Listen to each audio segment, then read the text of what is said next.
Generasi muda sekarang punya percakapan, punya kosakata yang mengingatkan saya pada kosakata yang saya kenal pada waktu saya di Bogor, anak kota segala macam, berbicara tentang hal yang modis, berbicara tentang tren. Tapi herannya, saya sekarang lebih bisa menikmati. Saya justru bisa lebih menikmati karena mungkin di era sosial media ya. Hari ini orang yang berbicara tentang tas baru, berbicara tentang musik baru, saat bersamaan mereka juga bisa bicara tentang mengkritik keadaan negara. Mereka berbicara tentang ya tadi gadget baru gitu, dan mereka mendiskusikan di sosial media atau aplikasi baru. Tapi saat bersamaan mereka juga smooth ketika berbicara, ini kok pejabat korup banget sih, ini kok Indonesia nggak maju-maju sih, atau ini kok pejabat nggak kompeten banget. Jadi setelah itu saya mikir, bukan perbincangan soal tas baru atau sepatu baru yang dulu saya nggak suka, tapi bahwa ketika perbincangan seperti itu membuat kita nggak peduli. Sekarang banyak anak muda dengan sosial media lebih peduli, dan rasanya saya harusnya lahir lebih lambat sehingga saya kemudian bisa menikmati ini. Tapi it's okay, nggak apa-apa, dan saya punya optimisme pada anak muda. Ada beberapa momentum, ada beberapa event saya mencoba dalam tanda kutip testing water. Apakah saya cukup diterima, cukup dimengerti, dan apakah saya juga cukup bisa mengerti generasi muda yang sekarang ini. Beberapa minggu lalu saya diundang oleh sebuah acara namanya Indonesian Youth Conference, dan saya disuruh bicara di depan 1.000 anak muda pada Sabtu pagi di sebuah gedung untuk berbicara soal politik. Saya sering bicara di kalangan anak muda, tapi biasanya anak muda aktivis BEM, aktivis Senat, aktivis organisasi kepemudaan atau kemahasiswaan. Tapi ini saya akan bicara di depan anak muda yang gak ada gunanya organisasi apapun. Mereka adalah orang-orang yang relax.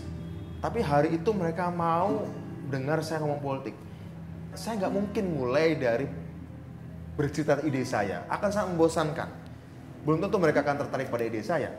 Akhirnya saya mulai dengan berbicara tentang bahwa saya dulu juga seperti kalian.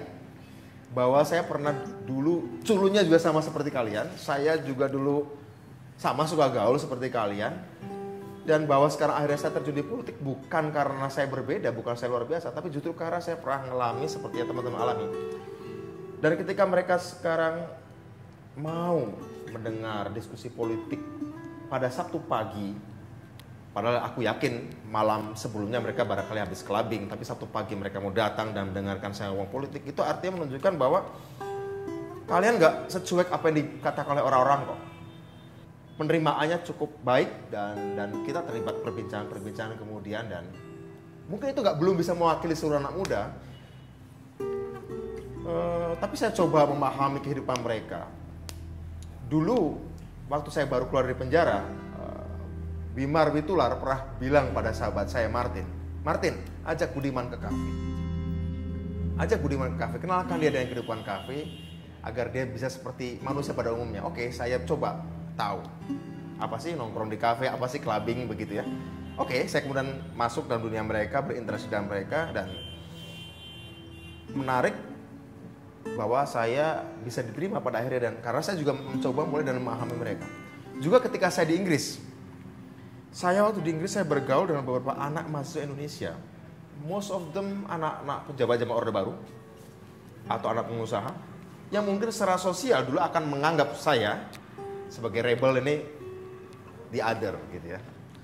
Tapi ketika saya mingle, interaksi dengan mereka, kita bisa saling memahami, dan ternyata kita punya idealisme yang kurang lebih sama. Hanya mungkin cara mereka mengungkapkan idealismenya berbeda dengan saya dulu mengungkapkannya. Tapi pertemuan-pertemuan seperti ini semakin saya nikmati, dan not too bad.